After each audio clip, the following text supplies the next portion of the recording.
కార్యకర్తలు అందరు కష్టపడ్డారు, ప్రజలు అభిమానించారు, కాంగ్రెస్ గెలిచింది. కొంతమంది బీజేపీ గొంతుకలై బీఆర్ఎస్ గొంతుకలై మాట్లాడేటోళ్లకు మేము చేసింది ఏది కూడా నచ్చుతలేదు. బీజేపీని చేయమంటే దేశంలో సాధ్యం కాదని బీజేపీ నాయకులు ఇక్కడ సన్నాయి నొక్కులు నొక్కుతారు. మేము చేసింది మాత్రం అబద్ధమని ఒక దిక్కు బీజేపీ మాట్లాడతారు, వాళ్ళ ఫాలోవర్స్ వివిధ రూపాలలో ఉన్న వాళ్ళు మాట్లాడతారు. కాబట్టి ఏం తప్పునో చెప్పమంటే చెప్పడం లేదు. 50 రోజుల కంటే ఇంకా ఎక్కువ టైం కూడా మొన్న కూడా ఇచ్చినాం కదా. రేపు ఎమ్మెల్సీ మండలి ఉంటాయి కదా, అందులోనే డిస్కస్ చేయమను, లేకుంటే ఎక్కడైనా కూర్చోబెట్టి చెప్పొచ్చు కదా, దాందేముంది.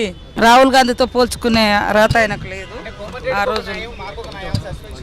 ఇక ఆయన గురించి ఆయన బాగా ఆలోచించుకొని మాట్లాడాలి, ఎక్కువ ఆలోచించుకొని మాట్లాడితే బాగుంటుంది చాలా. ఇంకా రాహుల్ గాంధీ గారిని కోట్ చేసిండంటేనే ఆయన గురించి అర్థమైపోయింది.